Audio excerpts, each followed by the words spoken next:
My name is Tom Helverson, and the night my wife told me she was taking our daughter to spend Christmas with her real father, she slammed the kitchen door so hard the little artificial tree in the living room stopped blinking. She pointed a red-polished finger at me and said, "Clear as a church bell, Lily needs her real father. If you don't like it, divorce me." My name is Tom Helverson, and the night my wife told me she was taking our daughter to spend Christmas with her real father, she slammed the kitchen door so hard the little artificial tree in the living room stopped blinking.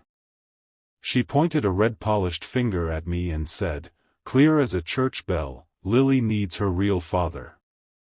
If you don't like it, divorce me." I didn't argue.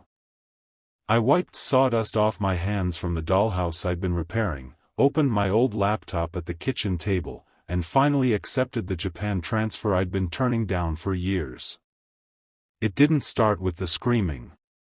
It started like a regular gray Tuesday in Cedar Falls, Iowa, wind off the river, salt on the roads, folks hunched in their coats just trying to get through another December workday.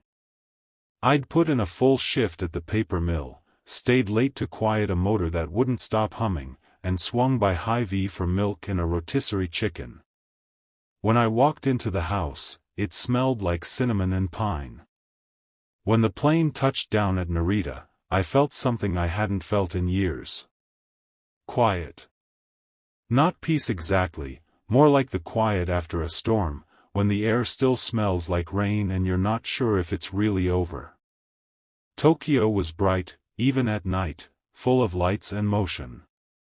But none of it belonged to me. I checked into a modest apartment my company arranged, tiny kitchen, a single narrow bed, and a window looking out onto a street where businessmen hurried past with black umbrellas. The next morning, I walked to the plant with my supervisor, a man named Kenji. Tall, soft-spoken, always smiling politely. He bowed slightly when he introduced me to the crew. They bowed back. Respect. Simple. Automatic. No strings attached. It felt strange after so many years of walking on eggshells at home. During my first week, I kept checking my phone. There were no messages from Marcy. That part didn't surprise me. But Lily, I kept waiting for something. A question. A picture. Anything. So I sent the first message, "Hey, kiddo. Hope you're having fun. I'm in Japan now. Miss you." No reply. One Saturday, I was sitting on my apartment balcony eating vending machine soba when I opened Facebook, something I rarely did. At the top of the feed was a post from a neighbor back in Iowa. A photo. Marcy and Lily standing in front of a large cabin covered in snow. Marcy was wearing a red sweater I recognized because I'd bought it for her last Christmas. And next to them was Rick, her ex-husband. Wearing my Christmas sweater. The old green one with the stitched pine tree that Lily loved because she said it looked happy. They all looked happy. Family Christmas at the cabin, the caption read, with 2 heart emojis. I stared at that photo until my food went cold. Something stung. Not just jealousy. Not just betrayal. It was the realization that she had looked me in the eye, told me Lily needed her real father, and then stepped right into the life she always wanted, without me. I zoomed in on the picture, and that's when the second punch hit. Lily wasn't smiling. Not a real one. She looked confused. A little lost. 2 days later, I was in the break room when Daichi walked in holding his phone. "Tom," he said hesitantly. "Is your last name Halverson?" "Yeah," I said slowly. He turned his screen toward me. He'd found a legal notice posted on a public county website. A divorce filing. Filed by Marcy Halverson. Reason, abandonment. Date, 3 days after I left for Japan. My chest felt hollow. She's saying you left with no intention to return, Daichi said gently. And that the house and all assets should go to her. I blinked at the screen. She knew I was taking the job. I whispered. She watched me send the email. She practically pushed me out the door. Daichi nodded slowly. Sometimes people choose lies when truth is inconvenient. I sank into the chair beside me. She wasn't just happy without me. She was trying to erase me entirely. I felt anger for the first time. Not the hot, yelling kind, but the cold, deliberate kind that settles low and deep. If you've ever been written out of your own story while you were still living it, you know what I'm talking about. I hope you never do. I landed back in Iowa on a cold, windburned morning, the kind where the air bites your cheeks the moment you step out of the airport doors. Waterloo Regional was quiet, just a few families in boots and puffy coats, hauling luggage over dirty snow. No one was there to greet me. That was fine. I wasn't ready to be seen anyway. I'd planned ahead and booked a small room at the VFW post over on Franklin Street. It wasn't fancy, just a bed, dresser, and a window looking out over the parking lot, but it felt solid. Honest. Like the kind of place you stay when you've got work to do. That afternoon, I drove past my old house. The driveway was empty. The Christmas wreath was still on the door, tilted a little to one side. In the front window, the little artificial tree still blinked its colored lights. For a moment, it took everything in me not to pull the truck over, walk up the steps, and knock.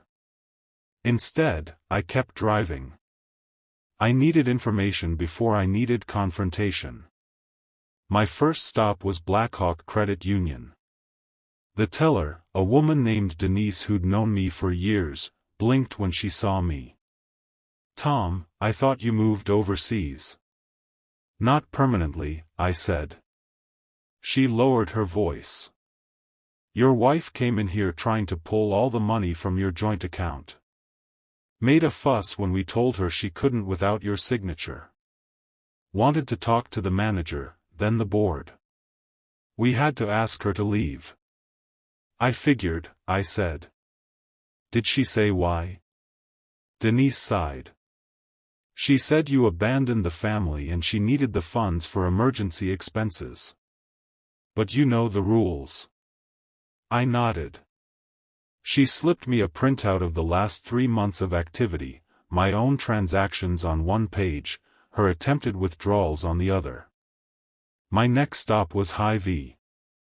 I pushed a cart slowly down the produce aisle, listening.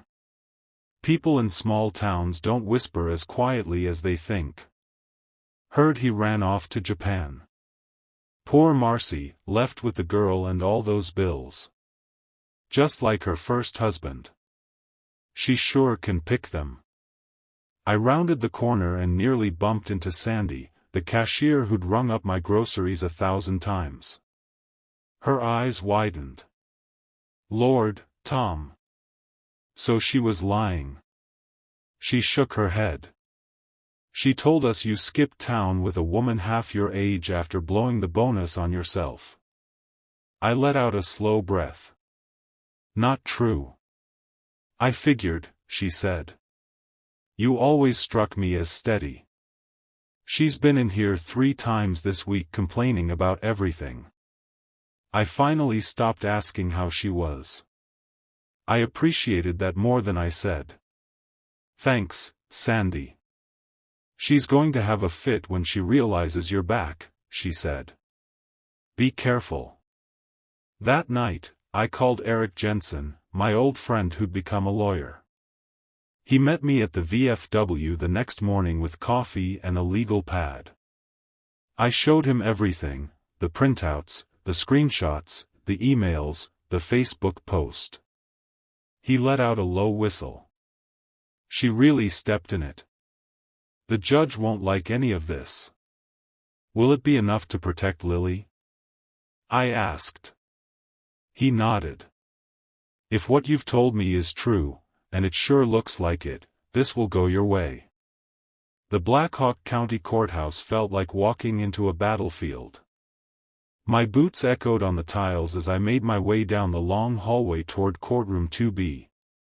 Eric was already there, sitting on a bench outside with a stack of papers in his lap. You ready? He asked. As ready as I'll ever be. We walked into the courtroom.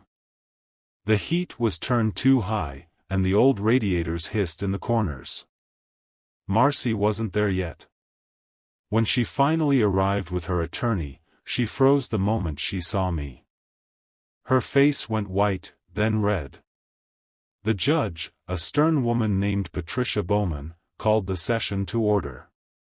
Marcy's attorney started with the abandonment claim, how I'd left without warning, cut off all contact, refused to support my family. Eric stood and calmly opened the binder. He presented the emails. The transfer request I'd discussed with Marcy for months. The messages I'd sent Lily that went unanswered. The bank records showing I'd sent money every 2 weeks. Then Sandy walked in, sworn in as a witness. She told the judge about the lies Marcy had spread. About the attempted withdrawals. About the smear campaign. Marcy's attorney had no rebuttal. Judge Bowman looked at Marcy with cold precision.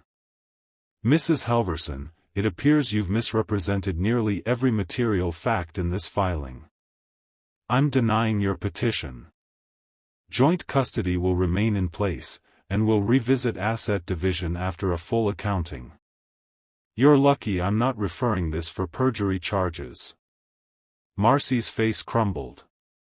Her attorney closed his folder and muttered something about filing a motion to withdraw.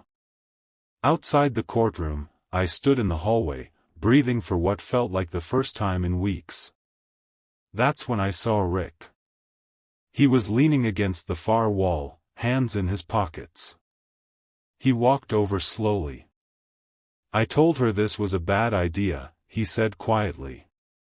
She wanted me to back her story. I said no. I didn't respond. For what it's worth, he said, Lily cried the whole week at the cabin. She kept asking for you. You're her real dad, Tom. Not me. He walked away. The next day, I picked Lily up from school. She ran to me and didn't let go for a full minute. A week later, she gave me a gift, a little wooden figure she'd carved herself in art class. It had a tool belt and a smile. It's you, she said. The one who fixes everything. I still keep it on my desk. If this story meant something to you, if you've ever been erased, lied about, or told you don't matter, I'd appreciate it if you'd stick around. People like us need to know we're not alone.